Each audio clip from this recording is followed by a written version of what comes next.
हमारी संस्कृति, हमारे संस्कार सदा रहें हमारे साथ। सब्सक्राइब करें तिलक। हे त्रिलोचन, हे त्रयंबक, आपके दर्शनों से मैं धन्य हो गया हूं। अपने इस भक्त का प्रणाम स्वीकार कीजिए। तुम्हारा प्रणाम स्वीकार किया जा सकता है, किंतु तुम्हें आशीर्वाद नहीं दिया जा सकता। हे प्रभु, आप तो आशुतोष हैं और आप तारकाक्ष, ये युद्ध क्षेत्र है। यहां जिह्वा से नहीं, अस्त्रों और शस्त्रों के द्वारा बात की जाती है। युद्ध क्षेत्र में ना ही कोई इष्ट देव है, ना ही कोई भक्त, ना ही कोई पिता है, ना ही पुत्र, ना ही कोई गुरु है, ना ही कोई शिष्य।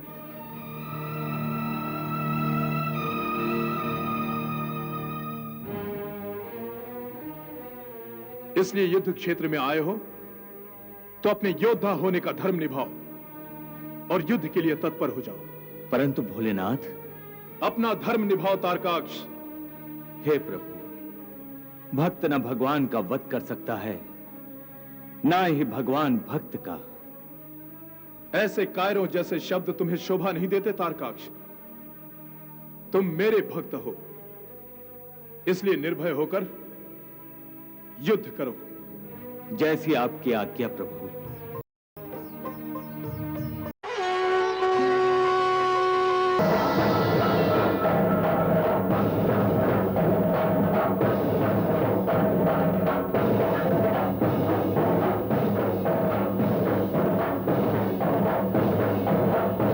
नारायण नारायण। देवेंद्र, अभी आपके मुखमंडल पे चिंता की रेखाएं। नारायण नारायण। देवर्षि, जब तक भगवान शिव शंकर त्रिपुर ध्वस्त नहीं करेंगे, तब तक हम चिंता की चिता में जलते रहेंगे। देवेंद्र, अब चिंता की समाप्ति अर्थात तारकाक्ष की मृत्यु का समय आ गया है। वो देखिए, भगवान भोलेनाथ स्वयं महाकाल का रूप धरकर तारकाक्ष के पास जा रहे हैं।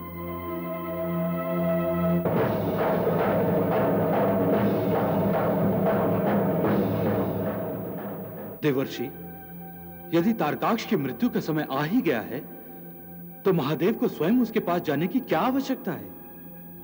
शिव शंकर स्वयं अपनी शक्ति से उसे कैलाश पर बुलाकर ही मार सकते थे। देवेंद्र, आप ठीक कह रहे हैं, परंतु आप ये भूल गए कि सृष्टि में जैसे जन्म और मृत्यु का समय निश्चित होता है, उसी तरह उसका स्थान भी निश्चित होता है। जब तक समय और स्थान का एक दूसरे के साथ संगम नहीं होता, ना जन्म हो सकता है ना मृत्यु। इसीलिए यह देखकर कि तारकाक्ष की मृत्यु का समय आ ही गया है, भगवान शिवशंकर, जो स्वयं समय और काल का रूप हैं, तारकाक्ष की ओर जा रहे हैं।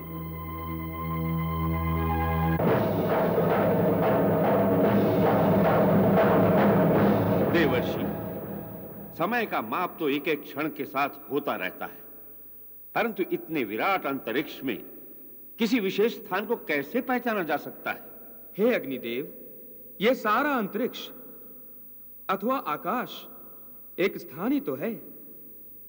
इसे परमपिता ब्रह्मा ने 12 हिस्सों में बांट रखा है। इन 12 हिस्सों को हम राशियों के नाम से जानते हैं, जैसे मेष, वृषभ, कन्या, सिंह, कर्क आदि। काल स्वरूप भगवान शिवशंकर किस प्रकार विनाश का तांडव करते हुए 12 की 12 राशियों पर एक एक करके अपने चरण रखते हुए तारकाक्ष की ओर बढ़ रहे हैं, ताकि तारकाक्ष को किसी भी स्थान से भागकर बचने का अवसर न मिले और जिस निश्चित स्थान अर्थात निश्चित राशि में उसकी मृत्यु लिखी है, उसी राशि में उनके चरण पड़ते ही उसकी मृत्यु का क्षण आ जाए। अब उनका तांडव देखो और उस महान असुर के विनाश की लीला देखो। जय शिव शंकर, जय शिव शंकर, ओम नमः शिवाय, ओम नमः शिवाय।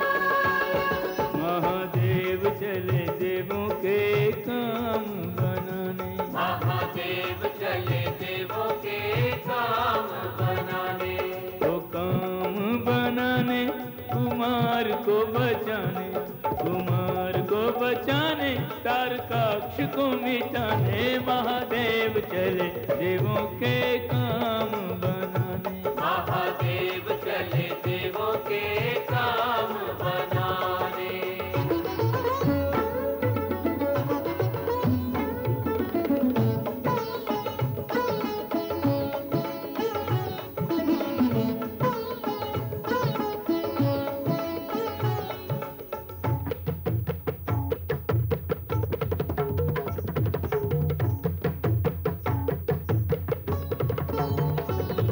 गगन में मेष राशि पर महेश ने धरे चरण, महेश ने धरे चरण। ऋषभ पे आए करके मेष राशि का अतिक्रमण, मेष का अतिक्रमण। ऋषभ को पार कर मिथुन के घर में शंभु आ गए। हर हर महादेव। चरण छुला के भाग्य कर्क राशि का जगा गए। हर हर महादेव। महाकाल महादेव निकले है काल और स्थान को मिलाने, महादेव चले देवों के काम बनाने। महादेव चले देवों के काम बनाने।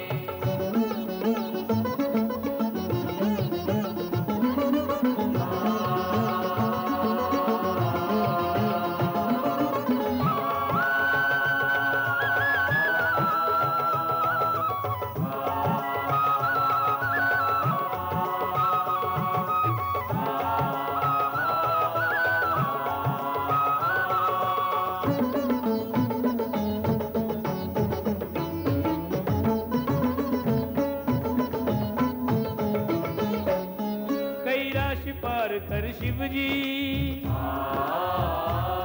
अब सिंह राशि पर आए। दुर्गा का वाहन देखा तो फूले नहीं समाए। दुर्गा का वाहन देखा तो फूले नहीं समाए। कन्या राशि करे अभिनंदन, तुला राशि करती पदवंदन। नमः शिवाय। वृश्चिक धनुर मकर और कुंभ से होकर मीन पे आ गए भगवान। वृश्चिक धनुर मकर और कुंभ से होकर मीन पे आ गए भगवान। राशि राशि पर शंकर नाचे, नमः शिवाय। अभय चरण अभयंकर नाचे। इंद्रादिक यह लीला देखे प्रलय नृत्य प्रलयंकर नाचे। इंद्रादिक यह लीला देखे प्रलय नृत्य प्रलयंकर नाचे।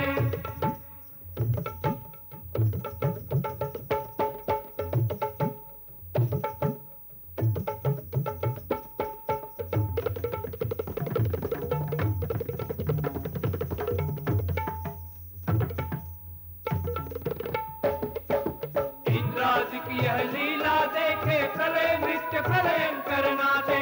संग कृतिकाओं के गंगा लगी शिव पे सुमन बरसाने, महादेव चले देवों के काम बनाने। महादेव चले देवों के काम बनाने। हर हर महादेव। हर हर महादेव। हर हर महादेव। हर हर महादेव। हर हर महादेव। हर हर महादेव। हर हर महादेव। हर हर महादेव।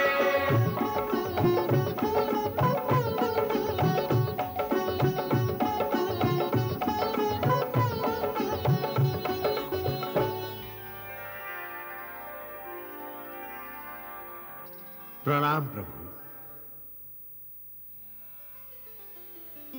हे पशुपतिनाथ, जिस शुभ कार्य के लिए आप जा रहे हैं, मेरी शुभकामनाएं आपके साथ हैं। हे महादेव, आपके सामने तारकाक्ष, विशालाक्ष और विद्युन्माली युद्ध के लिए त्रिपुर में होंगे। आपको भी अंतरिक्ष में बिना रथ के नहीं होना चाहिए। मैं आपको एक अनुपम रथ भेंट करना चाहता हूं।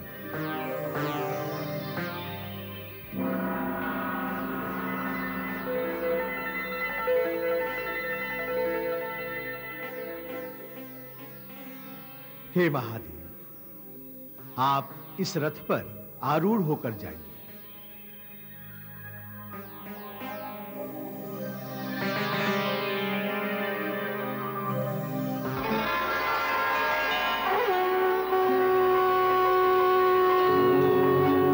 प्रणाम प्रभु। प्रणाम महादेव। प्रणाम प्रभु। कल्याणमस्तु। हे महादेव, तारकाक्ष आपका भक्त है, त्रिपुर भी आप ही का दिया हुआ आशीर्वाद है, और आज अपने ही भक्त और आशीर्वाद को नष्ट करने जा रहे हैं।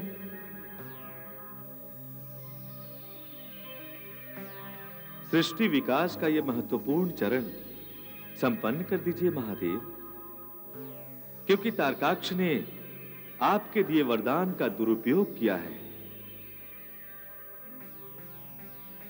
सृष्टि कल्याण में बाधाएं खड़ी की है उसने। तारकासुर ने भी यही किया था। उसका और तारकाक्ष का वध अनिवार्य है।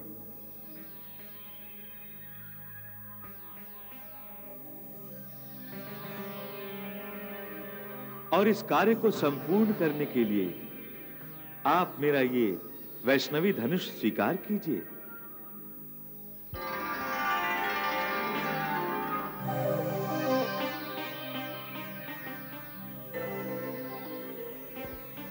आपकी जय हो भोलेनाथ।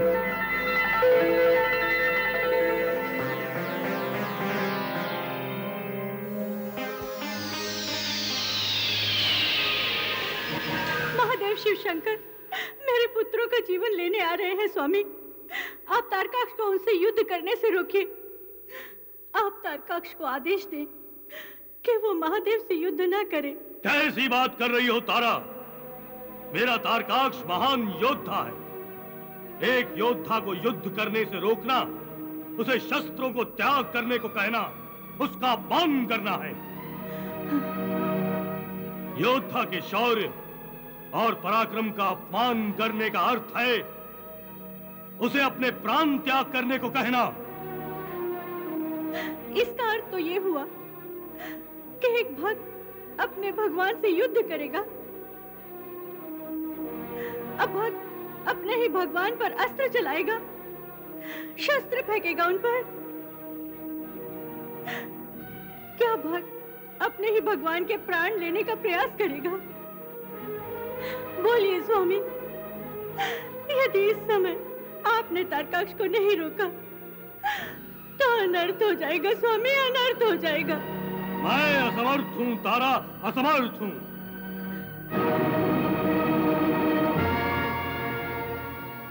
मैं ये नहीं कर सकता। अब तो महायुद्ध होगा, और ये युद्ध तब तक समाप्त नहीं होगा जब तक कार्तिकेय का विनाश नहीं होता।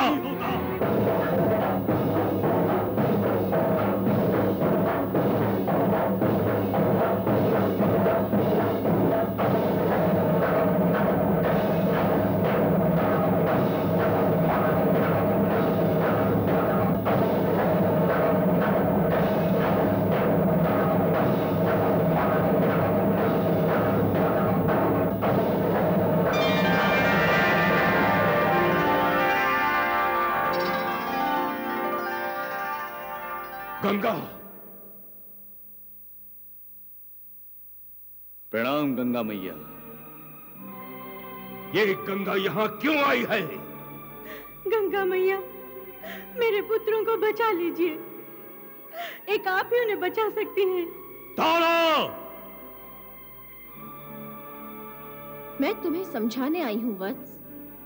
आज तक तुमने जितने भी अपराध किए वो सभी क्षमा के योग्य थे, किंतु अब जो तुम देवादिदेव शिव शंकर से युद्ध करने जा रहे हो वो क्षमा के योग्य नहीं होगा।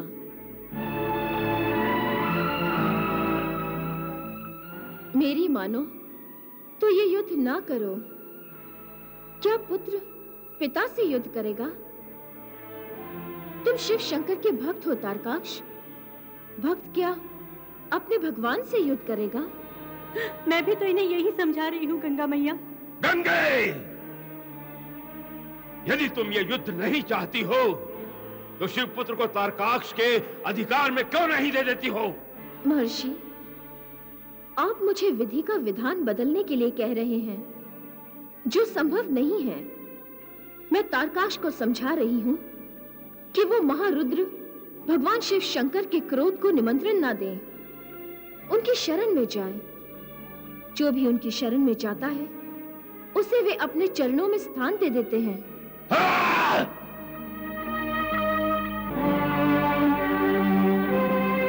तारकाक्ष, गंगा मैया के वचनों का आदर करो पुत्र, ये सत्य कह रही है।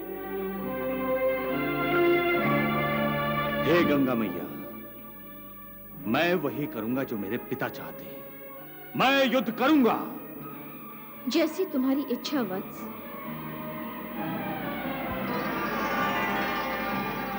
सुना आपने स्वामी, आपका पुत्र आपकी अवज्ञा नहीं करेगा। आप जो भी कहेंगे वही करेगा वो। आप उसे आज्ञा दीजिए वो महादेव से युद्ध ना करे। तारा, ये युद्ध तब तक नहीं रुकेगा जब तक कार्तिकेय का नाश नहीं हो जाता। तारकाक्ष मेरा महाअस्त्र है, महाअस्त्र। हाँ, और उस महाअस्त्र का प्रयोग ये युद्ध जीतने के लिए किया जा रहा है। ये युद्ध तारकासुर की मृत्यु का मार्ग करे अवरुद्ध। तारकाक्ष से इसलिए शिव शंकर हैं क्रुद्ध, करने आए युद्ध। प्रणाम भोलेनाथ। हे त्रिलोचन, हे त्रयंबक, आपके दर्शनों से मैं धन्य हो गया हूं। अपने इस भक्त का प्रणाम स्वीकार कीजिए। तुम्हारा प्रणाम स्वीकार किया जा सकता है, किंतु तुम्हें आशीर्वाद नहीं दिया जा सकता। हे प्रभु, आप तो आशुतोष हैं और आप तारकाक्ष, ये युद्ध क्षेत्र है। यहां जिह्वा से नहीं, अस्त्रों और शस्त्रों के द्वारा बात की जाती है। युद्ध क्षेत्र में ना ही कोई इष्ट देव है, ना ही कोई भक्त, ना ही कोई पिता है, ना ही पुत्र, ना ही कोई गुरु है, ना ही कोई शिष्य।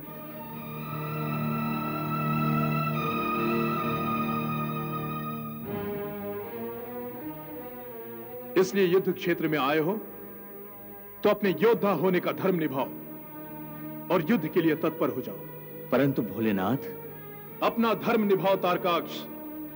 हे प्रभु, भक्त न भगवान का वध कर सकता है, ना ही भगवान भक्त का। ऐसे कायरों जैसे शब्द तुम्हें शोभा नहीं देते तारकाक्ष। तुम मेरे भक्त हो, इसलिए निर्भय होकर युद्ध करो। जैसी आपकी आज्ञा प्रभु।